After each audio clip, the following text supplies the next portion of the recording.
The Lady with the Dog by Anton Chekhov. It was said that a new person had appeared on the seafront, a lady with a little dog.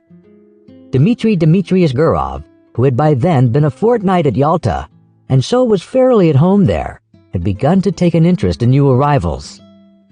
Sitting in Vernay's pavilion, he saw, walking on the seafront, a fair-haired young lady of medium height, wearing a beret. A white Pomeranian dog was running behind her. And afterwards, he met her in the public gardens and in the square several times a day.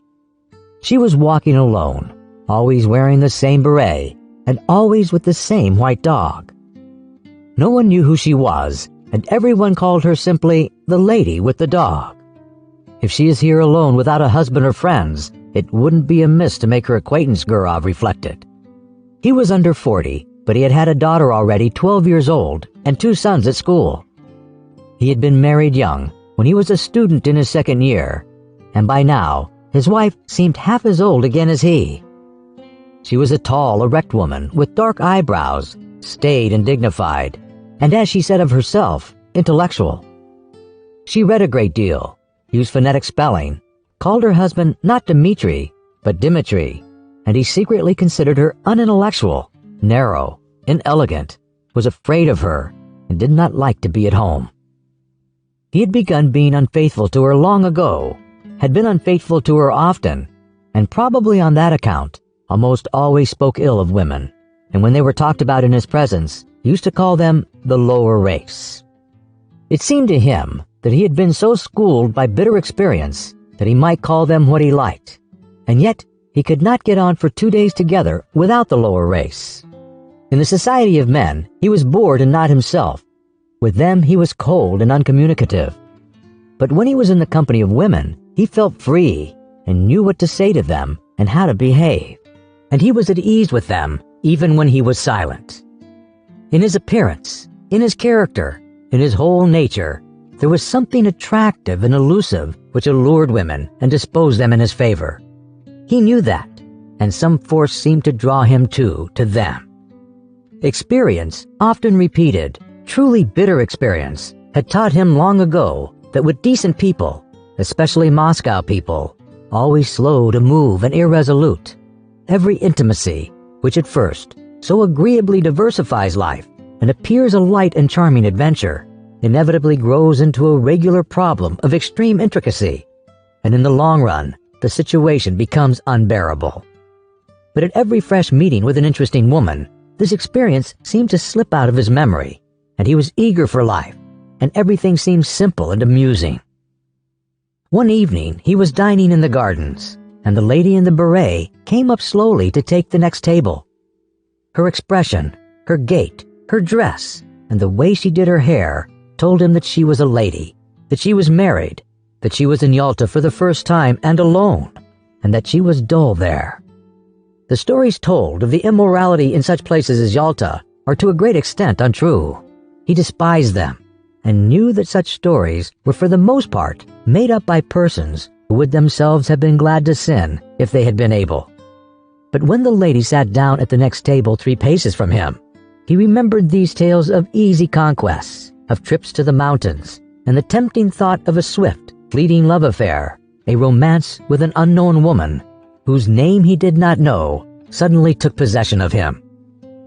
He beckoned coaxingly to the Pomeranian, and when the dog came to him, he shook his finger at it. The Pomeranian growled. Gurov shook his finger at it again. The lady looked at him and at once dropped her eyes. "He doesn't bite," she said, and blushed. "May I give him a bone?" he asked. And when she nodded, he asked courteously, "Have you been long in Yalta?" "5 days, and I have already dragged out a fortnight here." There was a brief silence. "Time goes fast, and yet it is so dull here," she said, not looking at him. "That's only the fashion to say it is dull here. A provincial will live in Belyov or Zidra and not be dull, and when he comes here it's, oh, the dullness, oh, the dust. One would think he came from Grenada." She laughed. Then both continued eating in silence, like strangers. But after dinner, they walked side by side, and there sprang up between them the light jesting conversation of people who were free and satisfied, to whom it does not matter where they go or what they talk about. They walked and talked of the strange light on the sea. The water was of a soft, warm lilac hue, and there was a golden streak from the moon upon it. They talked of how sultry it was after a hot day. Gurov told her that he came from Moscow, that he had taken his degree in arts, but had a post in a bank, that he had trained as an opera singer, but had given it up, that he owned 2 houses in Moscow. And from her, he learnt that she had grown up in Petersburg, but had lived in S since her marriage 2 years before, that she was staying another month in Yalta, and that her husband, who needed a holiday too, might perhaps come and fetch her. She was not sure whether her husband had a post in a crown department or under the provincial council, and was amused by her own ignorance. And Gurov learnt too that she was called Anna Sergeyevna. Afterwards, he thought about her in his room at the hotel, thought she would certainly meet him next day. It would be sure to happen. As he got into bed, he thought how lately she had been a girl at school, doing lessons like his own daughter. He recalled the diffidence, the angularity that was still manifest in her laugh, and her manner of talking with a stranger. This must have been the first time in her life she had been alone in surroundings in which she was followed, looked at, and spoken to, merely from a secret motive which she could hardly fail to guess. He recalled her slender, delicate neck, her lovely gray eyes. There's something pathetic about her anyway, he thought, and fell asleep. A week had passed since they had made acquaintance. It was a holiday. It was sultry indoors, while in the street the wind whirled the dust round and round and blew people's hats off. It was a thirsty day, and Gurov often went into the pavilion and pressed Anna Sergeyevna to have syrup and water or an ice. One did not know what to do with oneself. In the evening, when the wind had dropped a little, they went out on the Groine to see the steamer come in. There was a great many people walking around the harbor. They had gathered to welcome someone, bringing bouquets. And 2 peculiarities of a well-dressed Yalta crowd were very conspicuous. The elderly ladies were dressed like young ones, and there were great numbers of generals. Owing to the roughness of the sea, the steamer arrived late, after the sun had set, and it was a long time turning about before it reached the Granier. Anna Sergeyevna looked through her lorgnette at the steamer and the passengers, as though looking for acquaintances, and when she turned to Gurov, her eyes were shining. She talked a great deal, and asked disconnected questions, forgetting next moment what she had asked. Then she dropped her lorgnette in the crush. The festive crowd began to disperse. It was too dark to see people's faces. The wind had completely dropped, but Gurov and Anna Sergeyevna stood still, as though waiting to see someone else come from the steamer. Anna Sergeyevna was silent now, and sniffed the flowers without looking at Gurov. "The weather is better this evening," he said. "Where shall we go now? Shall we drive somewhere?" She made no answer. Then he looked at her intently, and all at once put his arms round her and kissed her on the lips, and breathed in the moisture and the fragrance of the flowers. And he immediately looked round him, anxiously wondering whether anyone had seen them. "Let us go to your hotel," he said softly, and both walked quickly. The room was close, and smelt of the scent she had bought at the Japanese shop. Gurov looked at her and thought, what different people one meets in the world. From the past, he preserved memories of careless, good-natured women who loved cheerfully and were grateful to him for the happiness he gave them, however brief it might be. And of women like his wife who loved without any genuine feeling, with superfluous phrases, affectedly, hysterically, with an expression that suggested it was not love or passion, but something more significant. And of 2 or 3 others, very beautiful cold women, on whose faces he had caught a glimpse of a rapturous expression, an obstinate desire to snatch from life more than it could give, and these were capricious, unreflecting, domineering, unintelligent women, not in their first youth. And when Gurov grew cold to them, their beauty excited his hatred, and the lace on their linen seemed to him like scales. But in this case, there was still the diffidence, the angularity of inexperienced youth, an awkward feeling, and there was a sense of consternation, as though someone had suddenly knocked at the door. The attitude of Anna Sergeyevna, the lady with the dog, to what had happened was somehow peculiar, very grave, as though it were her fall, so it seemed, and it was strange and inappropriate. Her face dropped and faded, and on both sides of it, her long hair hung down mournfully. She mused in a dejected attitude, like the woman who was a sinner in an old-fashioned picture. "It's wrong," she said. "You will be the first to despise me now." There was a watermelon on the table. Gurov cut himself a slice and began eating it without haste. There followed at least half an hour of silence. Anna Sergeyevna was touching. There was about her the purity of a good, simple woman who had seen little of life. The solitary candle burning on the table threw a faint light on her face, yet it was clear that she was very unhappy. "How could I despise you?" asked Gurov. "You don't know what you are saying." "God forgive me," she said, and her eyes filled with tears. "It's awful.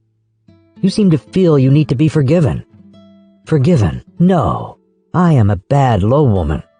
I despise myself and don't attempt to justify myself. It's not my husband, but myself I have deceived. And not only just now. I have been deceiving myself for a long time. My husband may be a good, honest man, but he is a flunky. I don't know what he does there, what his work is, but I know he is a flunky. I was 20 when I was married to him. I have been tormented by curiosity. I wanted something better. There must be a different sort of life, I said to myself.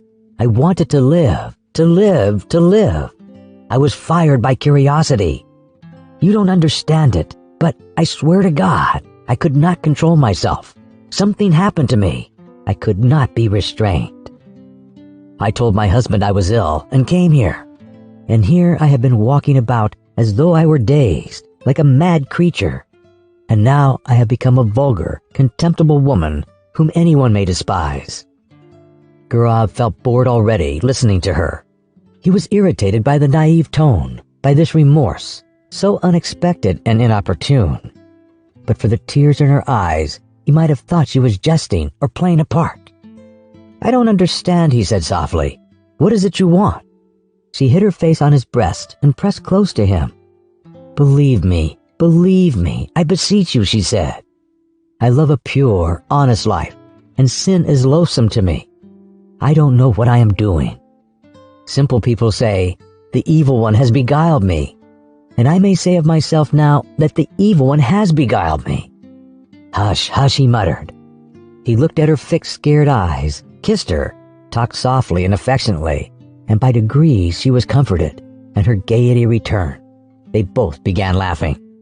Afterwards, when they went out, there was not a soul on the seafront. The town with its cypresses had quite a death-like air, but the sea still broke noisily on the shore. A single barge was rocking on the waves, and a lantern was blinking sleepily on it. They found a cab and drove to Oreanda. I found out your surname in the hall just now. It was written on the board. Von Diederit, said Gurov. Is your husband a German? No, I believe his grandfather was a German, but he is an Orthodox Russian himself. At Oreanda, they sat on a seat not far from the church, looked down at the sea, and were silent. Yalta was hardly visible through the morning mist. White clouds stood motionless on the mountaintops. The leaves did not stir on the trees. Grasshoppers chirped, and the monotonous hollow sound of the sea rising up from below spoke of the peace, of the eternal sleep awaiting us. So it must have sounded when there was no Yalta, no Oreanda here. So it sounds now, and it will sound as indifferently and monotonously when we are all no more. And in this constancy, in this complete indifference to the life and death of each of us, there lies hid, perhaps, a pledge of our eternal salvation, of the unceasing movement of life upon earth, of unceasing progress towards perfection. Sitting beside a young woman who in the dawn seemed so lovely, soothed and spellbound in these magical surroundings, the sea, mountains, clouds, the open sky. Gurov thought how in reality everything is beautiful in this world when one reflects. Everything except what we think or do ourselves when we forget our human dignity and the higher aims of our existence. A man walked up to them, probably a keeper, looked at them, and walked away. And this detail seemed mysterious and beautiful too. They saw a steamer come from Theodosia, with its lights out in the glow of dawn. "There is dew on the grass," said Anna Sergeyevna, after a silence. "Yes, it's time to go home." They went back to the town. Then they met every day at 12 o'clock on the seafront, lunched and dined together, went for walks, admired the sea. She complained that she slept badly, that her heart throbbed violently, asked the same questions, troubled now by jealousy and now by the fear that he did not respect her sufficiently. And often in the square or gardens, when there was no one near them, he suddenly drew her to him and kissed her passionately. Complete idleness, these kisses in broad daylight while he looked round in dread of someone seeing them, the heat, the smell of the sea, and the continual passing to and fro before him of idle, well-dressed, well-fed people, made a new man of him. He told Anna Sergeyevna how beautiful she was, how fascinating. He was impatiently passionate. He would not move a step away from her, while she was often pensive and continually urged him to confess that he did not respect her, did not love her in the least, and thought of her as nothing but a common woman. Rather late, almost every evening, they drove somewhere out of town, to Oreanda or to the waterfall, and the expedition was always a success. The scenery invariably impressed them as grand and beautiful. They were expecting her husband to come, but a letter came from him saying that there was something wrong with his eyes, and he entreated his wife to come home as quickly as possible. Anna Sergeyevna made haste to go. "It's a good thing I am going away," she said to Gurov. "It's the finger of destiny." She went by coach, and he went with her. They were driving the whole day. When she had got into a compartment of the express, and when the second bell had rung, she said, "Let me look at you once more. Look at you once again. That's right." She did not shed tears, but was so sad that she seemed ill, and her face was quivering. "I shall remember you, think of you," she said. "God be with you. Be happy. Don't remember evil against me. We are parting forever. It must be so, for we ought never to have met. Well, God be with you." The train moved off rapidly. Its lights soon vanished from sight, and a minute later there was no sound of it, as though everything had conspired together to end as quickly as possible that sweet delirium, that madness. Left alone on the platform, and gazing into the dark distance, Gurov listened to the chirrup of the grasshoppers and the hum of the telegraph wires, feeling as though he had only just woke up. And he thought, musing, that there had been another episode or adventure in his life, and it too was at an end, and nothing was left of it but a memory. He was moved, sad, and conscious of a slight remorse. This young woman, whom he would never meet again, had not been happy with him. He was generally warm and affectionate with her, but yet in his manner, his tone, and his caress, there had been a shade of light irony, and the coarse condescension of a man who was besides almost twice her age. All the time, she had called him kind, exceptional, lofty. Obviously, he had seemed to her different from what he really was, so he had unintentionally deceived her. Here at the station was already a scent of autumn. It was a cold evening. "It's time for me to go north," thought Gurov as he left the platform. High time. At home in Moscow, everything was in its winter routine. The stoves were heated, and in the morning it was still dark when the children were having breakfast and getting ready for school, and the nurse would light the lamp for a short time. The frost had begun already. When the first snow has fallen, on the first day of sledge driving, it is pleasant to see the white earth, the white roofs, to draw a soft, delicious breath, and the season brings back the days of one's youth. The old limes and birches, white with hoarfrost, have a good-natured expression. They are nearer to one's heart than cypresses and palms, and near them, one doesn't want to be thinking of the sea and the mountains. Gurov was Moscow-born. He arrived in Moscow on a fine frosty day, and when he put on his fur coat and warm gloves and walked along Petrovka, and when on Saturday evening he heard the ringing of the bells, his recent trip and the places he had seen lost all charm for him. Little by little, he became absorbed in Moscow life, greedily read 3 newspapers a day and declared he did not read the Moscow papers on principle. He already felt a longing to go to restaurants, clubs, dinner parties, anniversary celebrations, and he felt flattered at entertaining distinguished lawyers and artists, and at playing cards with a professor at the doctor's club. He could already eat a whole plateful of saltfish and cabbage. In another month, he fancied, the image of Anna Sergeyevna would be shrouded in a mist in his memory, and only from time to time would visit him in his dreams with a touching smiles as others did. But more than a month passed, real winter had come, and everything was still clear in his memory, as though he had parted with Anna Sergeyevna only the day before, and his memories glowed more and more vividly. When in the evening stillness he heard from his study the voices of his children preparing their lessons, or when he listened to a song or the organ at the restaurant, or the storm howled in the chimney, suddenly everything would rise up in his memory. What had happened on the Gronier, and the early morning with the mist on the mountains, and the steamer coming from Theodosia, and the kisses. He would pace a long time about his room, remembering it all and smiling. Then his memories passed into dreams, and in his fancy the past was mingled with what was to come. Anna Sergeyevna did not visit him in his dreams, but followed him about everywhere like a shadow and haunted him. When he shut his eyes, he saw her as though she were living before him, and she seemed to him lovelier, younger, tenderer than she was, and he imagined himself finer than he had been in Yalta. In the evenings, she peeped out at him from the bookcase, from the fireplace, from the corner. He heard her breathing, the caressing rustle of her dress. In the street, he watched the women, looking for someone like her. He was tormented by an intense desire to confide his memories to someone, but in his home it was impossible to talk of his love, and he had no one outside. He could not talk to his tenants nor to anyone at the bank. And what had he to talk of? Had he been in love then? Had there been anything beautiful, poetical, or edifying, or simply interesting in his relations with Anna Sergeyevna?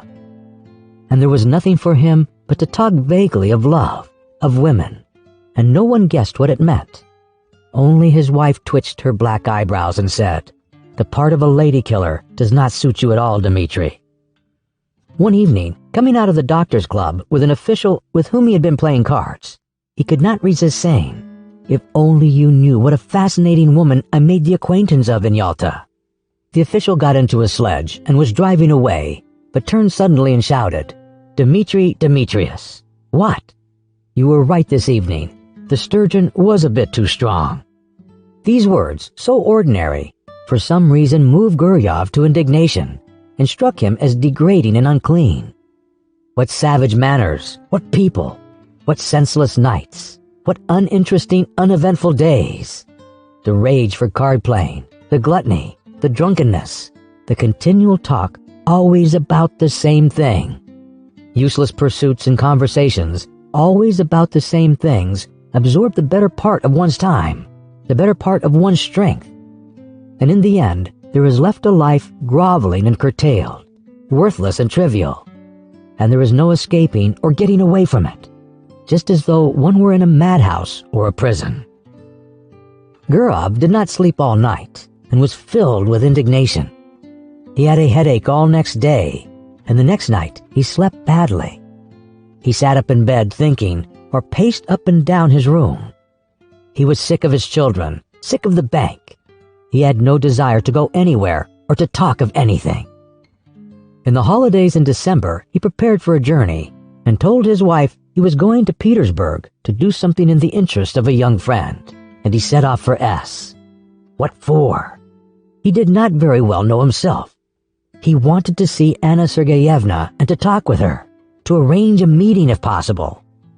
He reached S in the morning and took the best room at the hotel, in which the floor was covered with gray army cloth, and on the table was an inkstand, gray with dust, and adorned with a figure on horseback, with its hat in his hand and its head broken off. The hotel porter gave him the necessary information. Von Diederitz lived in a house of his own in Old Goncharny Street. It was not far from the hotel. He was rich and lived in good style, and had his own horses. Everyone in the town knew him. The porter pronounced the name Dmitritch. Gurov went without haste to Ogatcharny Street and found the house. Just opposite the house stretched a long gray fence adorned with nails. One would run away from a fence like that, thought Gurov, looking from the fence to the windows of the house and back again. He considered today was a holiday, and the husband would probably be at home. And in any case, it would be tactless to go into the house and upset her. If he were to send her a note, it might fall into her husband's hands, and then it might ruin everything. The best thing was to trust to chance, and he kept walking up and down the street by the fence, waiting for the chance. He saw a beggar go in at the gate, and dogs fly at him. Then an hour later, he heard a piano, and the sounds were faint and indistinct. Probably it was Anna Sergeyevna playing. The front door suddenly opened, and an old woman came out, followed by the familiar white Pomeranian.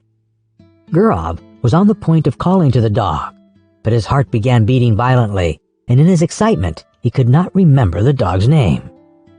He walked up and down and loathed the gray fence more and more, and by now he thought irritably that Anna Sergeyevna had forgotten him and was perhaps already amusing herself with someone else, and that was very natural in a young woman who had nothing to look at from morning till night but that confounded fence. He went back to his hotel room and sat for a long while on the sofa, not knowing what to do. Then he had dinner and a long nap. How stupid and worrying it is, he thought, when he woke and looked at the dark windows. It was already evening. Here I've had a good sleep for some reason. What shall I do in the night? He sat on the bed, which was covered by a cheap gray blanket, such as one sees in hospitals, and he taunted himself in his vexation. So much for the lady with the dog. So much for the adventure. You're in a nice fix. That morning at the station, a poster in large letters had caught his eye. The geisha was to be performed for the first time.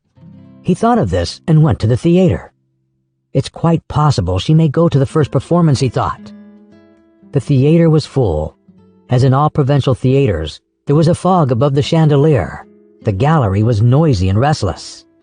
In the front row, the local dandies were standing up before the beginning of the performance with their hands behind them. In the governor's box, the governor's daughter, wearing a boa, was sitting in the front seat, while the governor himself lurked modestly behind the curtain with only his hands visible. The orchestra was a long time tuning up. The stage curtain swayed. All the time the audience were coming in and taking their seats, Gurov looked at them eagerly. Anna Sergeyevna too came in. She sat down in the third row, and when Gurov looked at her, his heart contracted, and he understood clearly that for him there was in the whole world no creature so near, so precious, and so important to him.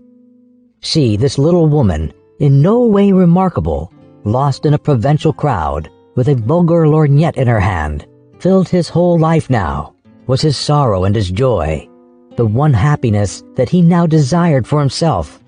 And to the sounds of the inferior orchestra, of the wretched provincial violins, he thought how lovely she was. He thought and dreamed. A young man with small side whiskers, tall and stooping, came in with Anna Sergeyevna and sat down beside her. He bent his head at every step and seemed to be continually bowing. Most likely this was the husband whom at Yalta, in a rush of bitter feeling, she had called a flunky. And there really was in his long figure, his side whiskers, and the small bald patch on his head, something of the flunky's obsequiousness. His smile was sugary, and in his bottom hole there was some badge of distinction like the number on a waiter. During the first interval, the husband went away to smoke. She remained alone in her stall. Gurov, who was sitting in the stalls too, went up to her and said in a trembling voice with a forced smile, "Good evening." She glanced at him and turned pale, then glanced again with horror, unable to believe her eyes, and tightly gripped the fan and the lorgnette in her hands, evidently struggling with herself not to faint. Both were silent. She was sitting, he was standing, frightened by her confusion, and not venturing to sit down beside her. The violins and the flute began tuning up. He felt suddenly frightened. It seemed as though all the people in the boxes were looking at them. She got up and went quickly to the door. He followed her, and both walked senselessly along passages and up and down stairs, and figures in legal, scholastic, and civil service uniforms, all wearing badges, flitted before their eyes. They caught glimpses of ladies, of fur coats hanging on pegs. The draughts blew on them, bringing a smell of stale tobacco.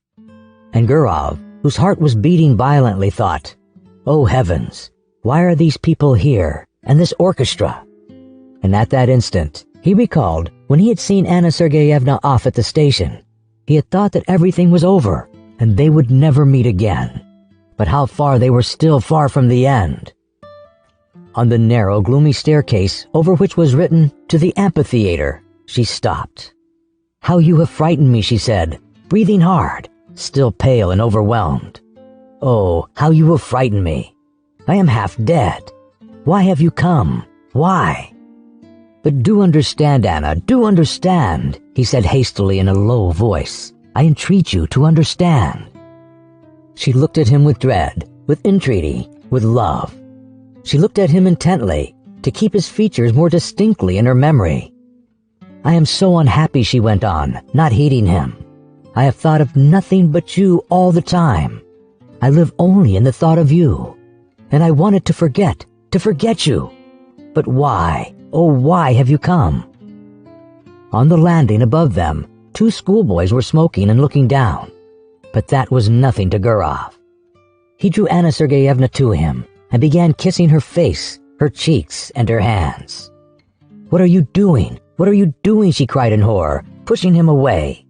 "We are mad. Go away today. Go away at once. I beseech you by all that is sacred. I implore you. There are people coming this way." Someone was coming up the stairs. "You must go away," Anna Sergeyevna went on in a whisper. "Do you hear, Dmitri Dmitritch? I will come and see you in Moscow. I have never been happy. I am miserable now, and I never, never shall be happy. Never. Don't make me suffer still more. I swear I'll come to Moscow. But now let us part. My precious, good, dear one, we must part." She pressed his hand and began rapidly going downstairs, looking round at him. And from her eyes, he could see that she really was unhappy. Gurov stood for a little while, listened. Then, when all sound had died away, he found his coat and left the theater. And Anna Sergeyevna began coming to see him in Moscow. Once in 2 or 3 months she left S, telling her husband that she was going to consult a doctor about an internal complaint, and her husband believed her and did not believe her. In Moscow, she stayed at the Slaviansky Bazaar Hotel and at once sent a man in a red cap to Gurov. Gurov went to see her, and no one in Moscow knew of it. Once he was going to see her in this way on a winter morning. The messenger had come the evening before when he was out. With him walked his daughter, whom he wanted to take to school. It was on the way. Snow was falling in big wet flakes. "It's 3 degrees above freezing point, and yet it is snowing," said Gurov to his daughter. "The thaw is only on the surface of the earth. There is quite a different temperature at a greater height in the atmosphere." "And why are there no thunderstorms in the winter, father?" He explained that too. He talked, thinking all the while that he was going to see her, and no living soul knew of it, and probably never would know. He had 2 lives, one open, seen and known by all who cared to know, full of relative truth and of relative falsehood, exactly like the lives of his friends and acquaintances, and another life running its course in secret. And through some strange, perhaps accidental conjunction of circumstances, everything that was essential, of interest, and of value to him, everything in which he was sincere and did not deceive himself, everything that made the kernel of his life was hidden from other people, and all that was false in him, the sheath in which he hid himself to conceal the truth, such for instance as his work in the bank, his discussions at the club, his lower race, his presence with his wife at anniversary festivities, all that was open. And he judged of others by himself, not believing in what he saw, and always believing that every man had his real, most interesting life under the cover of secrecy and under the cover of night. All personal life rested on secrecy, and possibly it was partly on that account that civilized man was so nervously anxious that personal privacy should be respected. After leaving his daughter at school, Gurov went on to the Slaviansky Bazaar. He took off his fur coat below, went upstairs, and softly knocked at the door. Anna Sergeyevna, wearing his favorite gray dress, exhausted by the journey and the suspense, had been expecting him since the evening before. She was pale. She looked at him and did not smile, and he had hardly come in when she fell on his breast. Their kiss was slow and prolonged, as though they had not met for 2 years. "Well, how are you getting on there?" he asked. "What's news?" "Wait, I'll tell you directly. I can't talk." She could not speak. She was crying. She turned away from him and pressed her handkerchief to her eyes.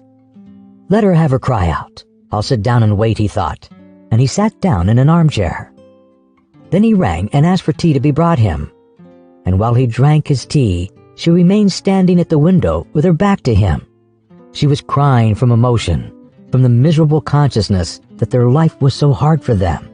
They could only meet in secret, hiding themselves from people like thieves. Was not their life shattered? "Come, do stop," he said. It was evident to him that this love of theirs would not soon be over, that he could not see the end of it. Anna Sergeyevna grew more and more attached to him. She adored him, and it was unthinkable to say to her that it was bound to have an end someday. Besides, she would not have believed it. He went up to her and took her by the shoulders to say something affectionate and cheering, and at that moment he saw himself in the looking-glass. His hair was already beginning to turn gray, and it seemed strange to him that he had grown so much older, so much plainer during the last few years. The shoulders on which his hands rested were warm and quivering.